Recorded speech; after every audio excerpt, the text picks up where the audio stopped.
이스라엘은 미디안에 의해서 큰 고통을 당하고 있는 중이었습니다. 이스라엘이 이제 파종만 하려고 치면 미디안 사람들이 나타나서 모든 소지소산을 다 가져가 버렸고요. 그래서 이스라엘은 언제나 먹을 것이 부족해 있는 상태였습니다. 또 심지어 그들이 소나 양이나 나귀도 다 빼앗아 가져가서 언제나 이스라엘은 궁핍함 가운데 지내야 했습니다. 그래서 그들이 이제 하나님께 그 궁핍함 때문에 부르짖게 되죠. 그리고 그 부르짖음을 들은 하나님께서 그들에게 선지자 한 명을 보내주셨습니다. 그리고 그 선지자가 그들의 문제가 무엇인지를 알려주었는데 그들이 왜 그렇게 고통을 당하게 되었는가 보았더니 그들이 하나님의 목소리를 듣지 않았기 때문이고, 그래서 그 땅의 신들을 두려워하지 말라고 했는데 그 땅의 신들을 두려워했기 때문이다라고 이야기를 합니다. 그들이 두려워하지 말아야 할 것을 두려웠기 때문에 그들에게 그런 고통이 임한 것이랍니다. 이 이야기는 우리들에게도 아주 중요한 교훈을 주는데요. 두려워할 필요가 없는 것을 두려워하는 것도 죄입니다. 걱정하고 염려할 필요가 없는 것을 걱정하고 염려하는 것도 죄라는 겁니다.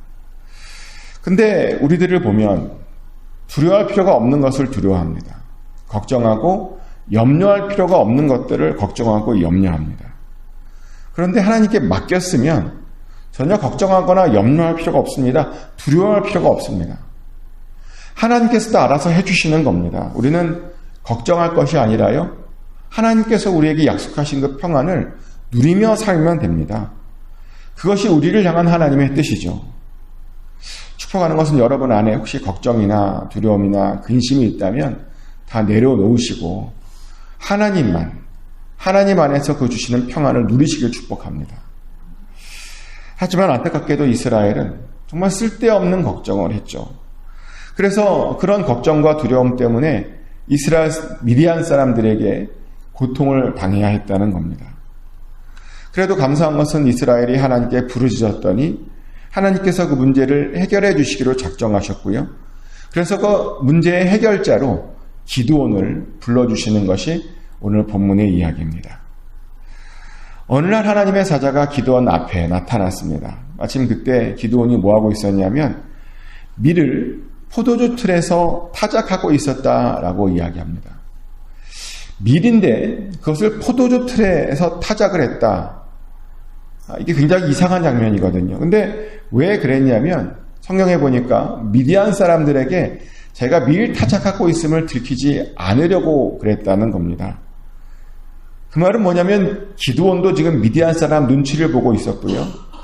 미디안 사람들 때문에 고통당하고 있었다는 거죠. 그런데 그런 고통당하고 있는 기드온 앞에 하나님의 사자가 나타나서요, 이렇게 선포를 합니다. 6장 12절 말씀이죠. 여호와의 사자가 기드온에게 나타나 이르되 큰 용사여 여호와께서 너와 함께 계시도다 하매 아멘. 기드온을 어떻게 축복해 주시냐면 기드온 보고 큰 용사라고 축복을 해줍니다. 그러면서 지금 하나님께서 기드온과 함께하고 계시다라고 축복을 해주었습니다. 기드온이 누구인지 그의 정체성을 지금 하나님의 사자가 와서 기드온에게 알려준 것이죠. 그런데 그런 정말 귀한 선포에 기드온의 반응이 굉장히 우리를 당황스럽게 합니다. 기드온이 뭐라고 반응하냐면 하나님께서 함께 하시다 그랬잖아요. 그런데 자기는 하나님께서 함께 하신다라고 하는데 그것을 느끼지 못하겠답니다. 하나님께서 함께 하시면 어떻게 그들이 그런 고난을 당할 수 있느냐입니다. 과거에 애굽에서 그들을 이끌어냈던 그 이적을 행하시던 하나님이 어디 계시냐입니다. 왜 그들을 버리셔서 미디안 사람들 손에 고통당하게 하냐입니다. 기드온이 그를 부르신 하나님 앞에 이런 질문들을 내놓았습니다. 충분히 던질 수 있는 질문입니다. 그들이 어떤 상황인지 그들의 죄가 무엇인지 모르면 던질 수 있는 상황입니다. 근데 사실 기드온이 이런 질문을 던지기 전에요, 그는 그들의 죄악이 뭔지부터 돌아봐야 했습니다. 그들의 문제가 뭔지부터 좀 알아봐야 했습니다. 그들이 얼마나 범죄하고 있는지부터 살펴보고 있다면 그것부터 회개하고 그 다음 그런 질문을 해야 했는데요. 근데 기드온은 자기네들의 상황은 하나도 생각하지 않고 자기네들이 지금 하나님께 어떤 잘못을 저질렀는지 하나도 생각하지 않고 무조건 하나님 탓만 했습니다. 하나님께서 우리와 함께하지 않는다라고 하는 그런 불평만 했습니다. 굉장히 부정스러운 질문을 한 겁니다. 근데 다행히도 하나님께서 그런 마음을 이해해 주시고 받아주셨죠. 그러면서 기드온을 통해서 그 이스라엘 백성을 구원하시겠다라고 그런 약속까지 해주셨습니다. 그러면서 기드온 보고 일어나라고, 내가 너를 불렀다, 이제 너가 일어나야 된다라고 말해주죠. 근데 그 다음 반응도 우리를 당황하게 하는데요. 뭐냐면 지금 실컷 하나님께서 왜 우리와 함께하지 않으셨냐고, 왜 우리가 이렇게 고통당하고 있느냐고 불평해 놓고 너를 통해서 내가 구원하라고 해 그랬더니 그걸 거절하는 거예요. 기드온이 하나님의 부름을 거절했습니다. 왜 거절했냐 봤더니 자기는 너무 약하답니다. 자기 아버지의 집은 너무 약하답니다. 자기가 무엇으로, 아무것도 없는데 어떻게 누구를 위해서 구원을 할 수 있느냐는 겁니다. 그러면서 믿지 못하겠다고 표징까지 구하죠. 믿음이 연약하다 보니 표징이 필요하다는 겁니다. 그래서 하나님께서 표징을 보여줘요. 기드온이 고기와 무교봉을 가지고 하나님께 드리니까 불이 바위에서 나타나서 그 고기와 무교봉을 다 태워버렸다고 말합니다. 그렇게 기드온은 하나님께 표징을 보여달라고 했고 그것에 대한 응답도 받았죠. 근데 표징을 구하는 건 뭐 어떤 편에서는 좋은데 여기서 너무 지나쳤습니다. 너무 지나쳤어요. 사실 보지 않고 믿는 것이 더 좋다고 예수님께서 말씀하셨잖아요. 근데 그는 보고 확인하고 얼마나 마음이 소심하고 얼마나 믿음이 없는지 표징을 구하면서 보지 않고 믿는 것이 훨씬 더 좋은 믿음인데 그것을 하지 못했다는 겁니다. 믿음이 없었습니다. 믿음이. 하나님의 일을 하겠다는 사람이 믿음이 없었습니다. 그런데요, 그런 믿음 없는 사람을 하나님께서 불러주셔서 뭔가를 하시려고 한다는 겁니다. 믿음이 없는데 하나님이 얼마나 그 사람이 없는지, 그 당시에 얼마나 기드온만한 또 사람도 없는지 기드온을 지명하셨다는 겁니다. 그러다 보니 왜 하나님께서는 그런 기드온을 그렇게 선택하셔서 사용하시려고 하는 건가? 정말 그 시대에 그렇게 일꾼이 없나라고 하는 그런 답답한 마음이 우리 안에 듭니다. 얼마나 일꾼이 없었으면, 얼마나 사람이 없었으면 이렇게 믿음이 없는 기드온을 사용하려고 했던 것일까? 근데요, 또 그 이후의 장면을 보면 하나님께서 그냥 또 막 사용하시는 건 아닌 것 같아요. 사람이 없어서 기드온을 불렀지만 기드온을 테스트를 하더라고요. 기드온의 믿음과 기드온의 순종을 테스트하셨습니다. 어떤 테스트를 했냐면 그 아버지를 대적하랍니다. 아버지와 원수가 되랍니다. 사실 그 기드온의 아버지에게는 뭐가 있었냐면요, 바알의 제단이 있었습니다. 그리고 그 바알의 제단 옆에는요 아세라상이 있었습니다. 알고 보니까 기드온의 아버지도 우상 숭배자였던 겁니다. 우상에 심취해서 자기 집에 그런 우상의 제단을 두었던 사람이었던 겁니다. 그래서 하나님께서 기드온에게 제일 먼저 시킨 일이 뭐냐? 아버지 집에 있는 그 우상을 파괴하라라고 하는 그런 일을 시키죠. 아버지를 대적하라는 겁니다. 그러자 정말 기드온은요, 이때는 놀랍게도 그 아버지를 대적하는 그 일에 순종을 하게 됩니다. 하나님의 명령대로 우상을 파괴합니다. 근데 물론 너무 무서워서 낮에 하지 않고 밤에 하긴 했습니다. 무섭거든요. 아버지를 대적하는 일이고요. 근데 아버지뿐만 아니라 지금 동네 사람들도 대적해요.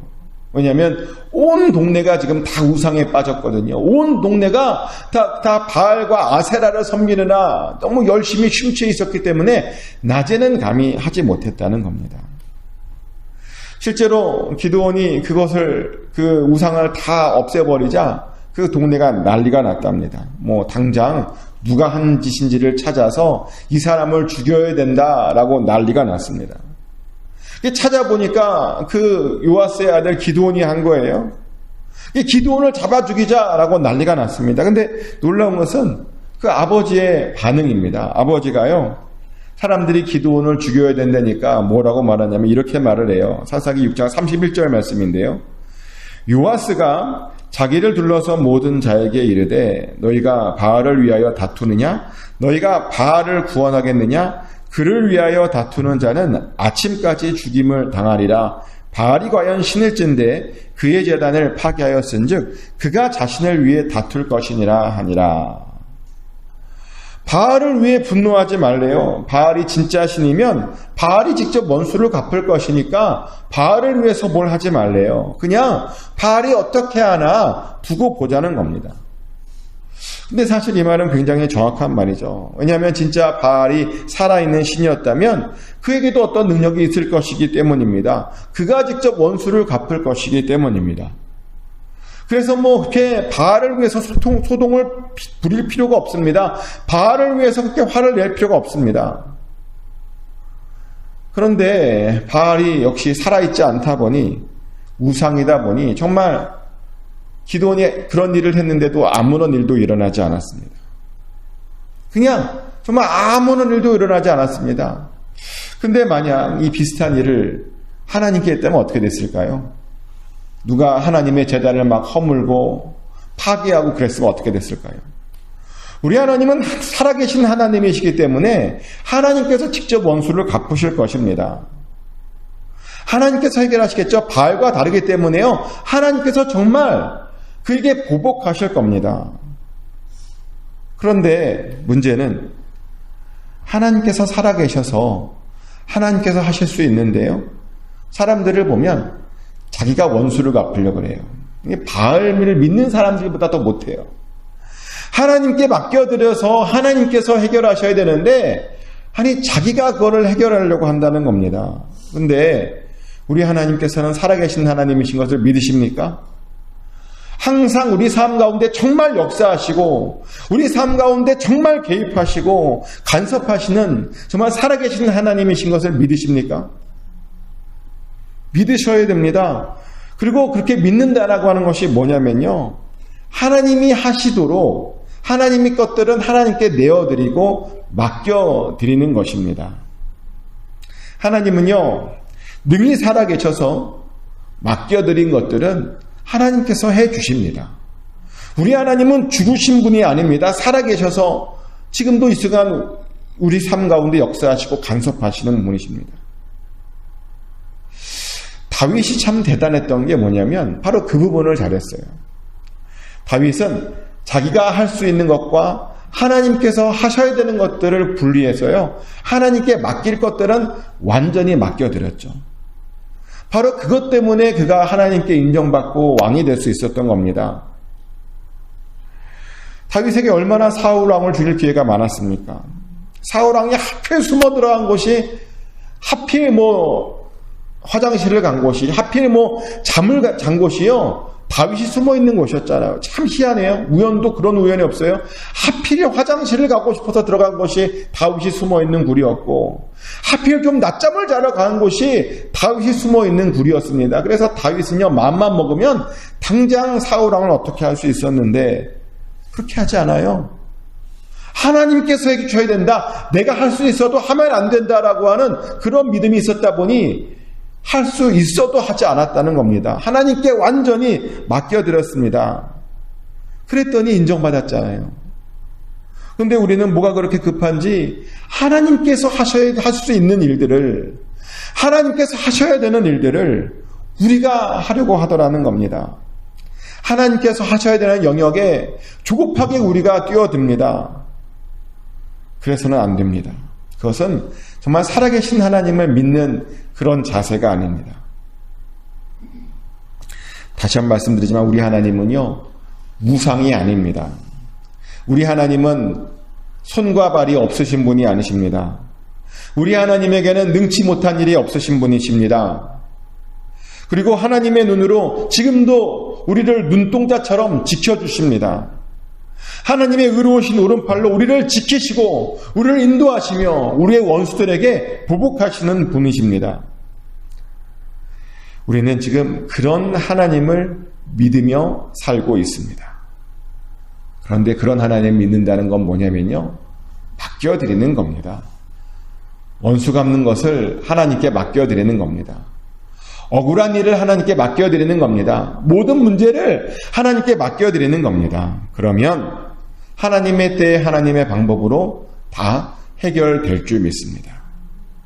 근데 사람들이 그렇게 하지 못했고 기드온 아버지의 믿음만큼도 가지고 있지 못한다는 겁니다. 근데 기드온의 아버지는 그런 믿음이 있었습니다. 그래서 그의 아들을 살렸죠. 그래서 기드온에게는요, 어떤 별명이 붙었냐면 여룻바알이라고 하는 아주 영광스러운 별명이 붙였습니다. 아버지 덕분에 붙여진 겁니다. 그 여룻바알이 무슨 뜻이냐면요, 바알의 제단을 파괴한 자라는 뜻이래요. 너무 영광스러운 닉네임 아닙니까? 바알의 제단을 파괴한 자, 아버지 덕분에 그런 별명을 갖게 되었습니다. 그렇게 기드온은요, 테스트에 합격했습니다. 하나님이 이 사람을 부르긴 했는데 정말 그 일을 감당할까 궁금해서 테스트했는데 그 테스트에 합격했습니다. 이제 정말 하나님 앞에 쓰일 준비가 다 되었습니다. 본격적으로 하나님의 일을 할 준비가 다 되었습니다.